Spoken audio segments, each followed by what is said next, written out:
जय हिंद दोस्तों। हम पढ़ रहे थे कोशिका, सेल पढ़ रहे थे, उसी टॉपिक को आगे बढ़ाएंगे और आज इस वीडियो में देखेंगे हम सेल डिवीज़न। क्या देखने वाले हैं? Cell division. सेल डिवीज़न देखेंगे जिसको हिंदी में क्या कहते हैं? कोशिका विभाजन। क्या कहेंगे? कोशिका विभाजन। तो आज इस वीडियो में कोशिका विभाजन को हम पढ़ने वाले हैं। वीडियो को पूरा देखिएगा तभी आपको समझ में आएगा। चलिए आगे बढ़ते हैं और समझते हैं कोशिका विभाजन क्या होता है। तो देखिए, जो सेल डिवीज़न है, कोशिका विभाजन है, तो ये कोशिका विभाजन एक प्रक्रिया है। कोशिका विभाजन क्या है? एक प्रक्रिया है जिसमें मात्र कोशिका दो या दो से अधिक कोशिकाओं में विभाजित हो जाती है। मतलब एक कोशिका है, ठीक है, इससे जब दो कोशिका विभाजित हो जाएगा, इस प्रकार से दो कोशिका बन गया, तो इस प्रक्रिया को क्या कहेंगे? कोशिका विभाजन कहेंगे। कोशिका विभाजन में केंद्रक और तारक काय भाग लेते हैं? देखिए, कोशिका विभाजन जब भी होगा तो क्या होगा? या तो केंद्रक और तारक काय, सेंट्रोसोम भाग लेगा। सेंट्रोसोम ही क्या करता है? कोशिका का विभाजन करता है। तो इतना आपको समझ में आया होगा। अब देखिए, सबसे तेज कोशिका विभाजन यकृत के कोशिका में होता है, ये हम पहले भी देख चुके हैं। और विभाजन रहित कोशिका मस्तिष्क में होता है। मतलब जो ब्रेन के कोशिका होते हैं, कौन से कोशिका होते हैं ब्रेन में? तो होते हैं न्यूरॉन कोशिका।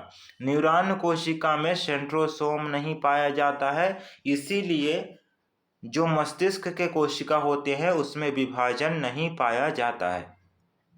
तो इतना आपको समझ में आया होगा।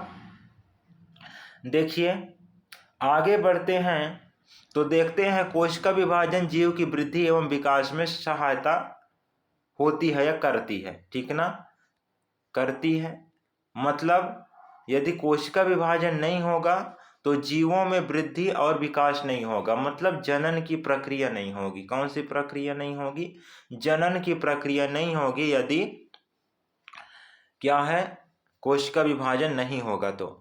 और कोशिका विभाजन के समय सर्वप्रथम, मतलब सबसे पहले रुडॉल्फ विर्चो ने बताया 1855 में। इन्होंने क्या बताया था? रुडॉल्फ विर्चो ने यह बताया कि कोई भी नए कोशिका की उत्पत्ति पहले उपस्थित कोशिका से ही होगा। ये किसका कहना था? रुडॉल्फ विर्चो जी का कहना था। तो ये आपको समझ में आया होगा।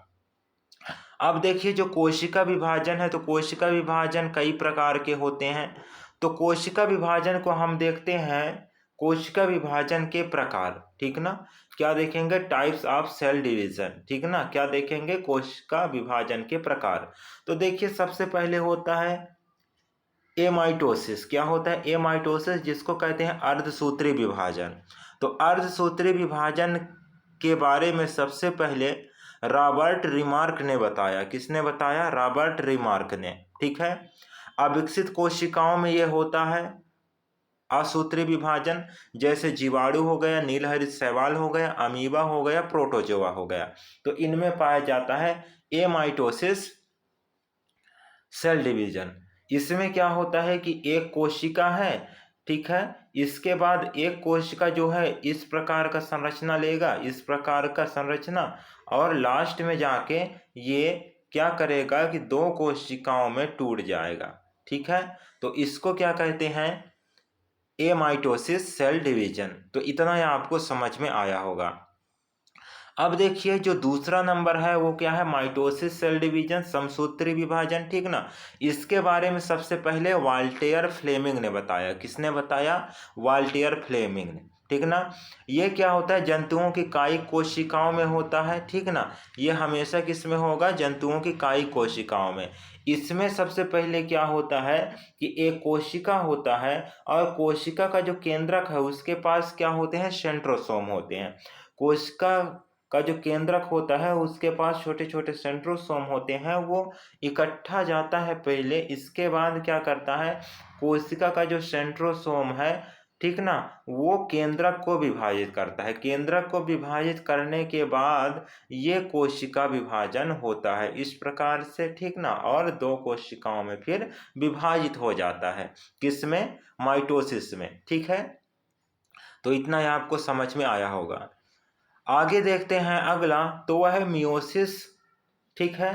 तो मियोसिस में क्या होता है? अर्धसूत्री विभाजन में। इसके बारे में सबसे पहले फार्मर एंड मुरे ने बताया, ठीक ना। किन्होंने बताया?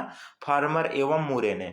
ये प्रजनन कोशिकाओं में होती हैं, जनन कोशिकाओं में जैसे शुक्राणु एवं अंडाणु में ये विभाजन पाया जाता है, ठीक ना। तो इतना ही आपको समझ में आया होगा। आगे बढ़ते हैं तो देखिए जो असूत्री विभाजन है, इसमें सबसे पहले कोशिका का केंद्रक विभाजित होगा और उसके बाद कोशिका द्रव्य का विभाजन होता है और 2 नई संतति कोशिकाओं का निर्माण होता है, ठीक ना। सबसे पहले किसका विभाजन होगा? केंद्रक का विभाजन होगा इस प्रकार से, ठीक ना। इसके बाद क्या होगा? 2 कोशिकाओं में विभाजित हो जाएगा। इसको क्या कहेंगे? असूत्री विभाजन कहेंगे।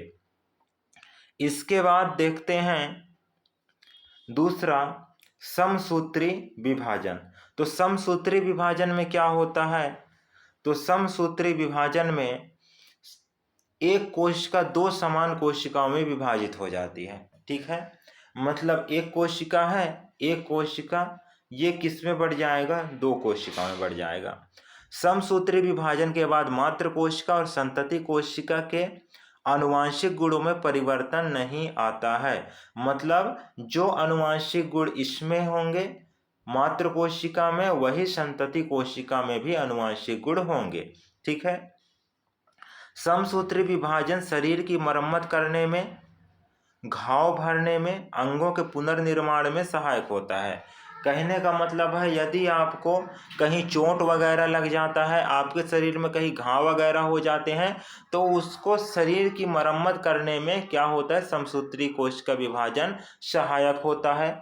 शरीर की वृद्धि एवं विकास इसी के कारण होता है और जो आपका शरीर बढ़ता है, विकास करता है, ठीक ना, तो समसूत्री विभाजन कोशिकाओं में होता है, तभी हो पाता है। तो इतना आपको समझ में आया होगा। अगला हम देखते हैं अर्धसूत्री विभाजन। तो जो अर्धसूत्री विभाजन है, ठीक है, क्या है? अर्धसूत्री विभाजन है शरीर की कोशिका का विभक्त होकर 2 कोशिकाएं बनाना, जिसमें से प्रत्येक में मूल कोशिका के आधे गुणसूत्र होते हैं, अर्धसूत्री विभाजन कहलाता है। कहने का मतलब जैसे मानव में कितने होते हैं? 46 गुणसूत्र होते हैं, लेकिन जब ये विभाजित होगा तो कितना हो जाएगा? 23, और इसमें भी कितना हो जाएगा? 23 क्रोमोसोम हो जाएगा। क्या हो जाएगा? क्रोमोसोम, ठीक ना। तो इसको क्या कहेंगे? अर्धसूत्री विभाजन कहेंगे। तो इतना आपको समझ में आया होगा। अब देखिए इसी को हम थोड़ा डिटेल्स में समझते हैं, अर्धसूत्री कोश का विभाजन को। तो जैसे देखिए मनुष्य का मेल है तो इसमें कितना पाया जाता है? 46 गुणसूत्र पाया जाता है, और फीमेल में भी कितना पाया जाता है? 46 गुणसूत्र पाया जाता है, जिसमें जो 44 होता है ऑटोसोम कायिक कोश का होता है और 2 कोश का ऑलोसोम मतलब लिंग गुणसूत्र होता है। सेम किस में होता है? फीमेल में भी 44 कायिक कोश का होते हैं और 2 लिंग गुणसूत्र होते हैं, ठीक ना। तो इसमें क्या है? जब अर्धसूत्री विभाजन होता है तो 22-22 हो जाते हैं, मतलब 22 जो गुणसूत्र हैं, ठीक ना, किससे जाएगा? मेल से, और 22 गुणसूत्र किससे जाएगा? फीमेल से, ठीक ना। तो देखिए 22 प्लस एक्स मतलब एक क्या हो जाएगा? इसमें प्लस लिंग गुणसूत्र और इसमें भी एक लिंग गुणसूत्र हो जाएगा। तो 22 प्लस एक्स और 22 प्लस एक्स, तो जो संतान होगी वो क्या होगा? गर्ल्स होगा। संतान क्या होगा? गर्ल्स होगा, मतलब लड़की होगा, ठीक है। तो इतना आपको समझ में आया होगा। और यदि 22 प्लस वाई और 22 प्लस एक्स मतलब जो मेल है उसका वाई गुणसूत्र और जो फीमेल है उसका एक्स गुणसूत्र, यदि दोनों मिलेंगे तो जो संतान होगा वो क्या होगा? लड़का होगा। क्या होगा? लड़का होगा, सॉरी, क्या होगा? लड़का होगा, ठीक ना। तो ये कंसेप्ट आपको समझ में आया होगा। अब देखिए, क्रोमोसोम के घटने या बढ़ने की स्थिति को क्या कहते हैं? सिंड्रोम कहते हैं। क्या कहते हैं? सिंड्रोम कहेंगे। जैसे शरीर में क्रोमोसोम घटेगा या बढ़ेगा तो उस परिस्थिति को क्या कहेंगे? सिंड्रोम को।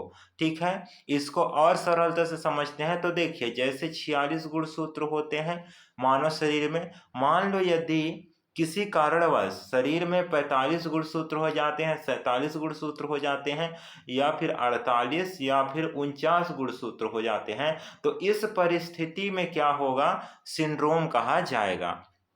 ठीक है, तो इतना ही आपको समझ में आया होगा।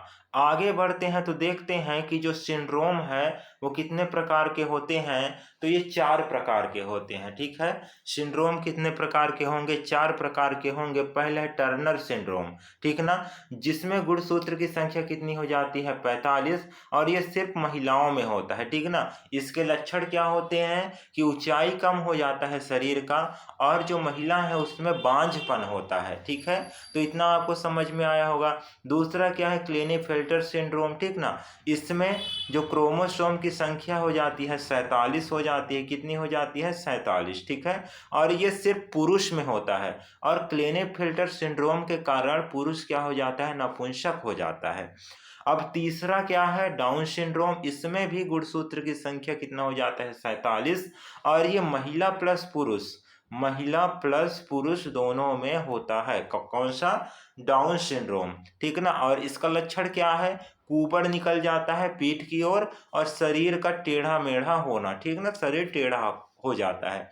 अगला क्या है? Patau syndrome. तो पटाऊ सिंड्रोम में भी जो गुणसूत्र की संख्या है वो 47 है, और इसमें क्या होता है? प्रमुख लक्षण होठ का कटा हुआ होना। ठीक ना, तो ये लक्षण है चारों सिंड्रोम के। तो ये आपको समझ में आया होगा।